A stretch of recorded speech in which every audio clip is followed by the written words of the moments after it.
மனசு ஒடிஞ்சு போகாதீங்க. நம்மளை சுற்றி ப்ராப்ளங்கள் எவ்வளோ இருந்தாலும் இந்த இறைத்தன்மை நமக்கு ஹெல்ப் பண்ணுறதுக்கு தான் இருக்குது.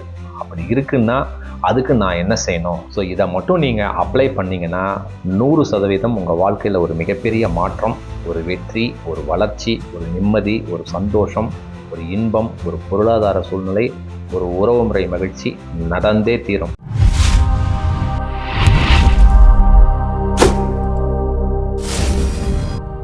அன்பு வணக்கம். ஒரு அற்புதமான தலைப்பை டிஸ்கஸ் பண்ணலாங்க. அதாவது ஒரு உண்மையை புரிஞ்சுக்குங்க. இதுதான் உண்மை, சத்தியம். நம்ம வாழ்க்கையில் நமக்கு மேலே ஒரு சக்தி இருக்குங்க. அதை பிரபஞ்சம்னு சொல்லலாம், இயற்கைன்னு சொல்லலாம், இறைவன்னு சொல்லலாம், உங்களுக்கு பிடிச்ச கடவுள், எதுவாக வேணா இருக்கலாம். நமக்கு மேலே ஒரு சக்தி இருக்குது. அந்த சக்தி, அந்த இறைவன், அந்த கடவுளோட வேலை என்ன தெரியுங்களா? எப்பப்போ நமக்கு ப்ராப்ளம் வருதோ 100% சொல்யூஷன் கொடுத்தே தீரும். இது உண்மைங்க. இப்போ புரியலனாலும் பரவாயில்ல, அடுத்த 10 நிமிஷத்தில் இதை நீங்கள் புரிஞ்சுக்கணும். ஸோ அதுக்கு நான் என்ன செய்யணும்? நான் எப்படி தயாராக இருக்கணும்? இதுதான் இந்த வீடியோனுடைய தொகுப்பு. ஸோ அதனால் கவலைப்படாதீங்க. நிறைய பேர் பார்த்தீங்கன்னா, எனக்கு என்னோட யாருமே இல்லை சார் அப்படின்னு சொல்லி மனசு உடஞ்சி பேசுகிறீங்க. இறைவன் எப்போவுமே நம்மோடு தாங்க இருக்கிறாங்க. 100% நம்ம ப்ராப்ளத்துக்கு சொல்யூஷன் கொடுத்தே தீருவார். அதுக்கு நான் என்ன செய்யணும்? அதை தான் இந்த வீடியோனுடைய தொகுப்பு. சிறப்பாக பாருங்கள். ஸோ இதை மட்டும் நீங்கள் அப்ளை பண்ணிங்கன்னா 100% உங்கள் வாழ்க்கையில் ஒரு மிகப்பெரிய மாற்றம், ஒரு வெற்றி, ஒரு வளர்ச்சி, ஒரு நிம்மதி, ஒரு சந்தோஷம், ஒரு இன்பம், ஒரு பொருளாதார சூழ்நிலை, ஒரு உறவுமுறை மகிழ்ச்சி நடந்தே தீரும். எந்த பிரச்சனை வாழ்க்கையில் இருந்தாலும் சரிங்க, இது பாசிட்டிவாக நடந்தே தீரும். இதுக்கு நான் கேரண்டி கொடுக்குறேன். இந்த வீடியோ பார்த்துட்டு உங்களுக்கு ஏதாவது கேள்விகள், சந்தேகங்கள் உங்கள் வாழ்க்கையில் இந்த வீடியோவில் ஏதாவது இருந்ததுன்னா என்னுடைய வாட்ஸ்அப் நம்பர் 9342197811 வாய்ஸ் மெசேஜ் பண்ணுங்கள். டைம் ஸ்லாட் கொடுக்குறேன். கட்டணம்லாம் எதுவும் கிடையாதுங்க. நான் எப்போ ஃப்ரீயாக இருக்கிறேனோ உங்களோட பேசுகிறேன். நலமாக சொல்யூஷன் நோக்கி பயணம் செய்யலாங்க. இப்போ சிறப்பாக வீடியோக்குள்ளே போகலாங்க. நான் ஏற்கனவே சொல்லிட்டேன், மனசு ஒடிஞ்சு போகாதீங்க. நம்மளை சுற்றி ப்ராப்ளங்கள் எவ்வளோ இருந்தாலும் இந்த இறைத்தன்மை நமக்கு ஹெல்ப் பண்ணுறதுக்கு தான் இருக்குது. அப்படி இருக்குன்னா அதுக்கு நான் என்ன செய்யணும் அப்படிங்கிறது தான் இந்த வீடியோனுடைய கன்க்ளூஷனில் நான் சொல்லியிருக்கேன். ஸ்டெப் பை ஸ்டெப்பாக பாருங்கள். ஒரு கதை போலாங்க. சமீபத்தில் இந்த கதையை நான் கேட்டேன். மனசுக்கு ரொம்ப ஆறுதலாக இருந்தது, ரொம்ப பிடிச்சிருந்தது. ஸோ அந்த கதையை நான் உங்களுக்கு சொல்கிறேன். ஒரு காட்டுப்பகுதி. அந்த காட்டுப்பகுதியில் ஆடு, அவங்க அம்மா ஆடு, குட்டி ஆடு எல்லாமே ஒரு மேய்ச்சலுக்காக அந்த காட்டுப்பகுதிக்கு போயிருக்கு. அதில் ஒரு குட்டி ஆடு, ஒரு 20 நாள் 30 நாள் தான் ஆயிருக்கும். குட்டி ஆடு அது என்ன பண்ணிச்சு, அங்கேயே சாப்பிட்டு தூங்கிடுச்சு. அந்த அம்மா ஆடு, அப்பா ஆடு, அதனோட கூட்டம் எல்லாம் என்ன பண்ணிச்சு, இந்த ஆட்டையும் கண்டுக்காம எல்லாமே வீட்டுக்கு போயிடுச்சு. அந்த ஆட்டு பண்ணைக்கு போயிடுச்சு. திடீர்னு எந்திரிச்சு பார்க்குது, இந்த குட்டி ஆடுக்கு பார்த்தா யாருமே இல்லை, இருட்டா இருக்கு. ஆஹா, என்னடா நம்ம தூங்கிட்ட மாட்டிருக்கே, எல்லாம் நம்ம அம்மா அப்பா எல்லாம் போயிட்டாங்களே, நம்ம எப்படி ஆட்டு மந்தையும் நமக்கு வழி தெரியாது அப்படின்னு சொல்லி அப்படியே பயத்தில் இருக்குது. பார்த்தீங்கன்னா இருட்டு, என்ன செய்யறதுன்னு தெரியல. அப்புறம் அப்படியே படுத்தது. காலையில் விடிஞ்சிருச்சு. சரி, நம்ம அப்பா அம்மா ஆடு நம்ம கூட்டமெல்லாம் வந்துடும், நம்ம அப்படியே போயிடலாம் அப்படின்னு சொல்லிட்டு சரி பக்கத்தில் ஒரு ஓடை இருந்தது. சரி போய் நம்ம தண்ணி குடிக்கலாம் அப்படின்னு சொல்லி அந்த ஓடையில் போய் தண்ணி குடிச்சது. பயம், மனசுக்குள்ளே ரொம்ப பயம். ஏன்னா காட்டுப்பகுதியில் இருக்குது, குட்டி ஆடு, 20 நாள் தான் ஆச்சு, சண்டையும் போட முடியாது, யாராவது வந்து சாப்பிட்டா என்ன பண்ணுறது, எல்லா வருத்தங்கள், வேதனைகள், துக்கங்கள், பய உணர்வு அந்த ஆட்டுக்கு இருக்குது. இருந்தாலும் போய் தண்ணி குடிச்சிட்டு அப்படி வந்தது. ஓடையை விட்டு மேலே வரும்போது பார்க்குது, அந்த மண் தடத்தில் ஒரு சிங்கம் நடந்த பாதை அச்சு இருக்கு, சிங்கத்தோட கால்களோட அச்சு இருக்கு. பார்த்த உடனே ரொம்ப பயம் வந்துருச்சு, பதட்டம் வந்துருச்சு. ஐயோ, சிங்கம் நடமாடிட்டு இருக்கு, சிங்கம் பார்த்ததுன்னா அவ்வளோதான், நம்ம கதை காலி, ஐயோ நம்ம அப்பா அம்மாலாம் எப்போ வரப்போகிறாங்கன்னு தெரியலையே அப்படின்னு சொல்லி பயத்தில் இருந்தது. அந்த நேரம் பார்த்து ஒரு நரி தூரத்துல இருந்து பார்த்துச்சு இந்த ஆட்டுக்குட்டியை. ஓகே, கூட யாரும் இல்லை, தனியாக மாட்டிக்கிச்சு, இன்னைக்கு நல்லா சாப்பிட்டுடலாம், நல்லா குட்டி ஆடு, சூப்பராக கொழு கொழுன்னு இருக்குது அப்படின்னு சொல்லிட்டு அந்த ஆட்டுக்குட்டியை நோக்கி வருது. இந்த ஆட்டுக்குட்டிக்கு பயங்கர பயம். இருந்தாலும் என்ன பண்ணுது தெரியுங்களா, அந்த நேரத்தில் அந்த பயத்தை தள்ளி வச்சுட்டு அந்த நரி வந்தவொன்னே சொல்லுது, இது என்னன்னு தெரியுமா அப்படின்னு சொல்லி அந்த பாதை அச்சை பார்த்து, அந்த மண்ணில் இருக்கிற அச்சை பார்த்து அந்த ஆட்டுக்குட்டி கேட்குது. அதுக்கு அந்த நரி சொல்லுது, இது என்ன, சிங்கம் நடந்து போயிருக்கு, சிங்கத்தோட அச்சு தான், இது கூட எனக்கு தெரியாதா அப்படின்னு சொல்லி அந்த நரி சொல்லிச்சு. சொன்ன உடனே அந்த ஆட்டுக்குட்டி சொல்லிச்சு, சிங்கம் என் ஃப்ரெண்டு, பக்கத்தில் தான் போயிருக்கு, இப்போ வந்துடும் அப்படின்னு சொன்ன உடனே அந்த நரி பயந்துக்கிட்டு ஓடியே போயிடுச்சு. அப்பா அப்படின்னு அந்த நிம்மதியாச்சு. உடனே பார்த்தா ஒரு ஓநாய் வந்தது. பார்த்தது, ஓ ஆட்டுக்குட்டி தனியாக மாட்டிக்கிச்சு, இன்னைக்கு சாப்பிட்டுடலாம் அப்படின்னு சொல்லிட்டு ஓநாய் ஓடி அந்த ஆட்டுக்குட்டி பக்கம் வந்த உடனே, ஓநாய் இது என்னன்னு தெரியுதா அப்படின்னு சொல்லி அந்த பாதை அச்சை பார்த்து கேட்குது. என்ன, சிங்கம் நடந்து போயிருக்கு, இது கூட எனக்கு தெரியாதா, இந்த காட்டில் நான் இத்தனை வருஷமாக இருக்கிறேன், இது கூட எனக்கு தெரியாதா, நீ தான் பிறந்து 20 நாள் 30 நாள் ஆயிருக்கிற, எனக்கு இதெல்லாம் தெரியும் அப்படின்னு சொல்லி அந்த ஓநாய் சொல்லுது. உடனே அந்த ஆடு சொல்லுது, அது என் ஃப்ரெண்டு சிங்கம், பக்கத்தில் தான் போயிருக்கு, இப்போ 2 நிமிஷத்தில் வந்துடும் அப்படின்னோடனே ஓநாய் ஓடி போச்சு. இதே மாதிரி ஒரு சிறுத்தை வருது. ஓஹோ, ஆட்டுக்குட்டி இருக்கு, இன்னைக்கு சாப்பிடலான்னு வந்த உடனே அதே கதையை சொல்லுது. இது என்னன்னு தெரியுமா, சிறுத்தை சொல்லுது, என்ன சிங்கம் நடந்து போயிருக்கு, இது எனக்கு தெரியாதா அப்படின்னோடனே, அது என் ஃப்ரெண்டு பக்கத்தில் தான் போயிருக்கு, அதுக்கப்புறம் உன் இஷ்டம்ப்பா அப்படின்னா சிறுத்தை ஓடி போச்சு. இந்த மாதிரி புலி வருது, வெறிநாய்கள் வருது, எல்லாமே ஓடி போச்சு. அப்புறம் பார்த்தா ஒரு பெரிய சிங்கம் வந்துருச்சு. ஆட்டுக்குட்டிக்கு அப்படியே பயங்கர பயம், பதட்டம், கோபம், வருத்தம், வேதனை, தூக்கத்தில் இருக்கு, பய உணர்வுல இருக்கு. இருந்தாலும் தைரியமா பேசுது. என்ன சிங்கமே, நல்லா இருக்கிறியா அப்படின்னு கேட்குது. என்னடா இந்த சிங்கத்துக்கு ஆச்சரியம், என்னடா ஒரு ஆட்டுக்குட்டி நம்மளை பார்த்து கேள்வி கேட்குதுன்ட்டு. என்ன அப்படின்னோடனே, இது என்னன்னு தெரியுதா அப்படின்னு சொல்லி அந்த ஆட்டுக்குட்டி சொன்னோடனே, இது எனக்கு தெரியாதா, சிங்கம் நடந்து போயிருக்கு, இது கூட எனக்கு தெரியாதா அப்படின்னு சொல்லி அந்த சிங்கம் சொன்ன உடனே இந்த ஆட்டுக்குட்டி சொல்லுது, இங்க பாரு, ஃபர்ஸ்ட் ஒரு 10 நிமிஷத்துக்கு முன்னால ஒரு நரி வந்தது, இதை காட்டினேன், அந்த நரி ஓடி போச்சு. ஏன்னா அந்த சிங்கம் என் ஃப்ரெண்டு பக்கத்துல தான் போயிருக்கு, இப்போ வந்துடும். அதே மாதிரி ஒரு ஓநாய் வந்தது, இதையே தான் சொன்னா, ஓநாய் ஓடி போச்சு. சிறுத்தை வந்தது, புலி வந்தது, வெறிநாய் வந்தது, எல்லாமே ஓடி போச்சு. உனக்கு எப்படி இஷ்டம், என் ஃப்ரெண்டு வந்துடும், இப்போ என்ன செய்யலான் இருக்க அப்படின்னு சிங்கம் சிரிச்சது. ஆட்டுக்குட்டிக்கு ஒண்ணுமே புரியல. அப்பதான் அந்த சிங்கம் சொல்லிச்சு, பரவாயில்ல, உன்னோட புத்தி கூர்மையால நீ ஜெயிச்சிட்ட. நான் தான் 1/2 ஹவருக்கு முன்னால நடந்து போனேன், என்னோட கால் வச்சுதான். இருந்தாலும் இந்த நொடியிலிருந்து நான் உனக்கு நண்பன், நீ சொன்ன மாதிரியே நான் உனக்கு ஃப்ரெண்டு, நீ எதுக்கும் கவலைப்படாத, என் கூட வா, உன்னை கொண்டு போய் நான் உங்கள் வீட்டில் விட்றேன்னு சொல்லிட்டு ஆட்டுக்குட்டியோட ஃப்ரெண்ட் ஆயிடுச்சு. அதுக்கு தேவையான உணவெல்லாம் கொடுத்துட்டு ரெண்டும் நடந்து போகுது.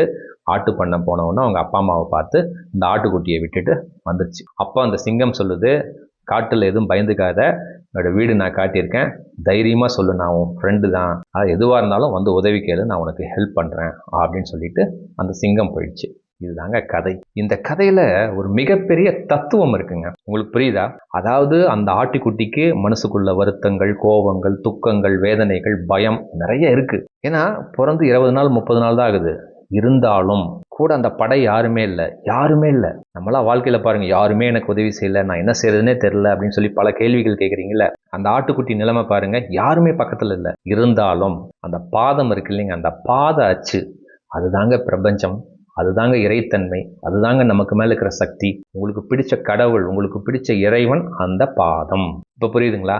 அதை முழுமையா நம்பி சிங்கத்துக்கிட்டே பேசிச்சு. நல்லா புரியுதுங்களா? அதுக்கு கஷ்டமா வரல. நரி மூலமா ஒரு கஷ்டம் வந்தது, ஓநாய் மூலமா ஒரு கஷ்டம் வந்தது, சிறுத்தை மூலமா கஷ்டம் வந்தது, புலி மூலமா கஷ்டம் வந்தது, வெறிநாய்கள் மூலமா கஷ்டம் வந்தது, கடைசியில் சிங்கமே வந்தது. சிங்கத்துக்கிட்டே பேசி சிங்கத்தை ஃப்ரெண்ட் ஆக்கிக்கிச்சு. எதனால? அந்த அச்சு, அதன் நம்பிக்கையோட, பய உணர்வு மனசுக்குள்ள இருந்தாலும் நம்பிக்கையோட அதுதான் என்னை காப்பாற்றும் முழுசா நம்பினதுனால இத்தனை விலங்குகிட்ட இருந்து அது தப்பிச்சு. அதே போலதாங்க நம்ம வாழ்க்கையில சுத்தி சுத்தி பிரச்சனைகள் இருக்கும். ஒன்று சொல்லட்டுங்களா, நம்மளாம் என்ன தெரியுங்களா தப்பா நினைக்கிறோம், எனக்கு மட்டும்தான் இந்த பிரச்சனை இருக்கு, மற்றவங்களுக்கெல்லாம் இந்த பிரச்சனை இல்லை, அவங்கெல்லாம் நல்லா இருக்காங்க அப்படின்னு நினைக்கிறது முட்டாள்தனம். இப்ப நான் பேசுறதுனால எனக்கு எந்த பிரச்சனையும் இல்லைன்னு நினைக்கிறீங்களா? எல்லாருக்குமே பிரச்சனைகள் இருக்கும். பயத்தெல்லாம் தள்ளிட்டு இறை நம்பிக்கையோட நம்மளும் வாழ்க்கையில இறைவன் தான் எனக்கு எல்லாமே செய்வான், இந்த பிரபஞ்சம் தான் எல்லாமே செய்யணும்னு முழு ஈடுபாடோட நீங்க செஞ்சா அந்த ஆட்டுக்குட்டி மாதிரி வர பிரச்சனைகள் இருந்து தட்டி தூக்கலாங்க. இவ்வளவுதாங்க கான்செப்ட். எத்தனை பேருக்கு இந்த கதை புரியுதுங்க? புரியலன்னா ஒன்னு தடவை கேளுங்க. ஸோ நம்ம வாழ்க்கையிலிங்க நம்மளை சுத்தி பிரச்சனை இருக்குங்க. நீங்களே என்ன நினைக்கிறீங்க, எனக்கு மட்டும்தான் இந்த பிரச்சனை இருக்கு, என்னை காப்பாற்றுறதுக்கு யாருமே இல்லை, யாருமே பேசுறது இல்லை, என்னை யாரும் மதிக்கிறதே இல்லை, இந்த இறைவனும் உதவி செய்யலை அப்படின்னு சொல்றீங்க. நீங்க அந்த ஆட்டுக்குட்டி மாதிரி இறை நம்பிக்கையோடு, இந்த பிரபஞ்சத்தோட, இந்த இறைத்தன்மையோட நீங்க எப்போ 100% அதை நம்பிக்கையோடு நீங்க செயல்படுறீங்களோ, பய உணர்வு இல்லாமல், அண்டர்லைன் பண்ணிக்கங்க, பயத்தோட நீங்க இறைத்தன்மையோட இருந்தா பிரயோஜனமே இல்லை. ஆமா, ஓநாய் வந்துருச்சு, சாப்பிட்டு போனாலும் போகும், இருந்தாலும் பயத்தை தள்ளி வச்சுக்கிட்டு, இது யார் தெரியுமில்ல, சிங்கம் என் ஃப்ரெண்டுன்னு அப்படின்னு சொல்லிச்சு இல்லைங்க, அதுக்கு பேர் தான் ஆக்ஷன், அதுக்கு பேர் தான் எக்ஸிக்யூஷன். அதே மாதிரி நீங்களும் உங்க வாழ்க்கையில அந்த பயம் மட்டும் இல்லாம, இறைவன் தான்ப்பா எனக்கு எல்லாமே செய்வார், அவர் எல்லாமே செஞ்சுட்டு இருக்காருப்பா, இந்த பிரபஞ்சம் எனக்கு எல்லாத்தையுமே சிறப்பா செய்யுதுன்னு சொல்லிட்டு உங்க தேவைகளை கஷ்டத்தை நினைச்சிட்டே இல்லாம பாசிட்டிவா நீங்க ரெஜிஸ்டர் பண்ண இந்த பிரபஞ்சம், இந்த இறைத்தன்மை உங்களுக்கு என்ன செய்யணுங்கிறத இன்ட்யூஷன் மூலமா சொல்லுங்க. அதை நீங்க செஞ்சா போதும், உங்க வாழ்க்கையில மிகப்பெரிய வெற்றியை அடையலாம். இன்னும் புரியுற மாதிரி சொல்லட்டுங்களா? என்ன பிரச்சனை வாழ்க்கையில நமக்கு வந்துடும்? ஒரு வேலை செய்யற இடத்துல ஒரு பிரச்சனையா இருக்கும், இல்ல சரியான வேலை கிடைக்காது, தொழில ஒரு லாபம் வராம இருக்கலாம், இல்ல நஷ்டமா இருக்கலாம், கடன் பிரச்சனை இருக்கும், நம்பி கொடுத்துருப்பீங்க, பணம் வராது, ஒரு திருமணம் நடக்கணும்னு நினைப்பீங்க, திருமணம் நடக்காம இருக்கும், ஒரு சொத்து பிரச்சனை இருக்கும், அண்ணன் தம்பிகள்லையோ அக்கா தங்கச்சிங்கள்லையோ இல்லை பங்காளிகள்லையோ ஒரு சொத்து பிரச்சனை, கோர்ட் கேஸ் போயிட்டு இருக்கோம், நம்பி நகையை கொடுத்துருப்பீங்க, அவங்க திருப்பி தர மாட்டாங்க, ஃபோன் எடுக்க மாட்டாங்க, இந்த படிப்பு படிக்கணும்னு நினைச்சிருப்பீங்க, படிக்க முடியாத சூழ்நிலை ஏற்பட்டிருக்கும். இந்த மாதிரி பல பிரச்சனைகள் நம்மளை சுற்றி வரும். இதெல்லாம் ஒரு ஓநாயி, நரி, சிறுத்தை, புலி, வெறிநாய் அப்படின்னு வச்சுக்கோங்க. இதெல்லாம் நம்மளை சுற்றி 100% இருக்கும். ஒரு பாயிண்ட் சொல்லிக்கிறேன், எல்லாருக்குமே நம்ம வாழ்க்கையில் பிரச்சனைகள்ங்கிறது இருக்கும். இதை எப்படி கிளியர் பண்ணிட்டு மேலே வரான்? யார் மேலே வருவா? அந்த ஆட்டுக்குட்டி என்ன பண்ணுச்சு? அந்த நம்பிக்கையோட அந்த பாத அச்சு இதுதான் நம்மளை காப்பாற்றும்னு சொல்லிட்டு கொஞ்சம் கூட பயம் இல்லாமல், நம்மளும் அதே போல் எவ்வளோ பிரச்சனைகள் நம்மளை சுற்றி நடந்தாலும் கொஞ்சம் கூட பயம் இல்லாமல், உங்களுக்கு என்ன தேவை, அந்த ஆடு என்ன நினைச்சது, நான் உயிரோடு இருக்கணும், அதுக்கு நான் என்ன செய்யணும் அப்படின்னு சொல்லி ஆக்ஷன் செஞ்ச மாதிரி நீங்களும் இறைத்தன்மையோடு முழு நம்பிக்கையோட பாசிட்டிவாக உங்கள் தேவைகளை உங்கள் மைண்டுக்குள்ளே ரிஜிஸ்டர் பண்ணிங்கன்னா 100% நான் சொன்ன அந்த பல பிரச்சனைகள்லேருந்து ஃப்ராக்ஷன் ஆஃப் செகண்ட் நீங்கள் வெளியில் வந்துடலாம். அதிகபட்சம் ஒரு 3 நாள், அதிகபட்சம் 7 நாள் நீங்கள் இந்த ப்ராக்டிஸ் பண்ணிங்கன்னா தாராளமாக வெளியில் வந்துடலாம். ஜஸ்ட் ஒதுக்குங்க. நைட் ஆனவுடனே படுக்க போகும்பொழுது பல பிரச்சனைகள் சந்திச்சிருப்பீங்க. ஒரு வேலையில், ஒரு திருமணம் ஆகலையே அப்படின்ட்டு வருத்தப்பட்டு இருக்காதீங்க, வேதனைப்பட்டு இருக்காதீங்க. ஐயோ எனக்கு இந்த வேலை கிடைக்கலையே, எனக்கு ப்ரொமோஷன் வரலையே, இந்த தொழில் எனக்கு லாஸ் ஆயிடுச்சு, நாளைக்கு எப்படி நான் கடனை கட்டணும் அப்படின்னு சொல்லி பிரச்சனையே பேசிகிட்டு இருக்கக்கூடாது. திருமணம் ஆகலையே, எனக்கு திருமணம் ஆகுமா என்னன்னு தெரியலையே, சொத்து கோர்ட் கேஸ் நடக்குது, நமக்கு அந்த சொத்து வருமா வராதா அப்படின்னு சொல்லிட்டு பிரச்சனையை நினச்சிட்டே இருக்க வேணாம். அடுத்தது நான் என்ன செய்யணும்னு சொல்லிட்டு அந்த பிரச்சனையை இறைவன் கிட்ட கொடுத்துருங்க. எப்படி கொடுக்கலாம்? 100% முழு நம்பிக்கையோடு நீங்கள் இறைவன் கிட்ட கொடுத்தீங்கன்னா அந்த இறைவன் நீ என்ன செய்யணும், அந்த வேலைக்கு என்ன செய்யணும், அந்த தொழிலுக்கு என்ன செய்யணும், அந்த கடன் பிரச்சனைக்கு என்ன செய்யணும், இந்த திருமணத்துக்கு நீ என்ன செய்யணும், அந்த சொத்து பிரச்சனைக்கு என்ன செய்யணும்னு சொல்லிட்டு ஒவ்வொன்றா இன்ட்யூஷன் மூலமாக உணர்தல் தன்மையோடு உங்களுக்கு சொல்லிகிட்டே இருக்கும். அதை நீங்கள் செயல்படுத்தினா 100% தாராளமாக வெளியில் வந்துடலாம். இவ்வளோ தாங்க கான்செப்ட். நம்ம எங்கே தெரியுங்களா தப்பு பண்ணுறோம்? அந்த பய உணர்வோடவே இருக்குது. ஐயோ நைட்டு படுக்க போவீங்க, ஐயோ எனக்கு வேலை இல்லையே, நாளைக்கு என்ன செய்யறது, அவன் வந்தால் பணம் தரணுமே, திருமணமே நடக்கலையே, நமக்கெல்லாம் நடக்குமா, இந்த நகை அவங்ககிட்ட கொடுக்கலையே அப்படின்னு சொல்லி நெகட்டிவாகவே திங்க் பண்ணிட்டு இருக்கீங்க. கொஞ்சம் பாசிட்டிவாக திங்க் பண்ணுங்கள். நைட்டு படுக்கும்பொழுது ஒரு 1/2 hour அந்த இறைத்தன்மைக்காக, அந்த பிரபஞ்சத்தோட கனெக்டிவிட்டி ஆகிறதுக்கு ஒரு 1/2 hour ஸ்பெண்ட் பண்ணுங்கள். அதேமாதிரி காலையில் ஒரு 1 hour டைம் கொடுங்க. அந்த நேரத்தில் உங்கள் தேவைகளை மட்டும் கேளுங்க. பாசிட்டிவாக இருங்க. பயம் வேணவே வேணாம். புரியுதுங்களா? ஆட்டுக்குட்டி பயம் இல்லாமல் இருந்ததுனால தான் தப்பிச்சது. அதே போல் பல சூழ்நிலைகள், பல பிரச்சனைகள் நம்மளை சுற்றி இருந்தாலும் கொஞ்சம் கூட பயம் இல்லாமல் தேவைகளை மட்டும் ரெஜிஸ்டர் பண்ணுங்க. எனக்கு அற்புதமான வேலை, இந்த இறைவன் சிறப்பாக கொடுக்குற சூழ்நிலையை உருவாக்கிட்டே இருக்குது, இறைவனுக்கு நன்றி, இந்த நிலுவைத் தொகையிலிருந்து சிறப்பாக நான் வெளியில் வந்துடுவேன், அந்த சூழ்நிலையை இந்த இறைவன், இந்த பிரபஞ்சம் எனக்கு சூப்பராக கொடுத்துக்கிட்டே இருக்குது, நான் நலமாக செயல்படுத்திட்டு இருக்கேன். பாசிட்டிவாக கேளுங்க. ஏன் நடக்கலை, எப்படி கடனை கட்டணும், நான் என்ன செய்கிறது, இதெல்லாம் தேவையில்லை. பாசிட்டிவாக உங்கள் தேவைகளை கேளுங்க. ஒரு திருமணம் ஆகணுமா, நான் சந்தோஷப்படுற மாதிரி எனக்கு ஒரு அற்புதமான மாப்பிள்ளை இல்லை அற்புதமான பொண்ணு கிடைக்கக்கூடிய சூழ்நிலையை இந்த இறைவன், இந்த பிரபஞ்சம், எனக்கு பிடிச்ச கடவுள் சூப்பராக கொடுக்குறாரு, நான் ரொம்ப சந்தோஷமாக இருக்கேன் அப்படின்னு சொல்லிட்டு உங்கள் தேவைகளை மட்டும் பயம் இல்லாமல், நல்லா அண்டர்லைன் பண்ணிக்கங்க, பயம் இல்லாமல் உங்கள் தேவைகளை ரெஜிஸ்டர் பண்ண ஜஸ்ட் 1 நாள் 2 நாள் ப்ராக்டிஸ் பண்ணி பாருங்கள். 3ஆவது நாள்லேயே உங்களுக்கு சக்ஸஸ் கிடைக்கலன்னா என்னோடய வாட்ஸ்அப் நம்பருக்கு வாய்ஸ் மெசேஜ் பண்ணுங்கள், டைம் ஸ்லாட் கொடுக்குறேன், நலமாக பேசலாங்க.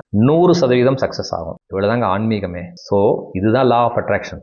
மனசில் நம்மளை சுற்றி பல பிரச்சனைகள் இருந்தாலும் மனசு தெளிவோட, பயம் இல்லாமல், நம்ம இன்ட்யூஷன் என்ன சொல்லுதோ அதை ஆக்ஷன் பண்ணிங்கன்னா, பாசிட்டிவாக உங்கள் சப்கான்ஷியஸ் மைண்டுக்கு நீங்கள் ரெஜிஸ்டர் பண்ணிங்கன்னா 100% வெற்றி நடந்தே தீரும். இவ்வளோ தான் கான்செப்ட். இந்த வீடியோ உங்கள் வாழ்க்கையில் மிகப்பெரிய மாற்றத்தை ஏற்படுத்தியிருக்கும் நான் முழுசாக நம்புகிறேங்க.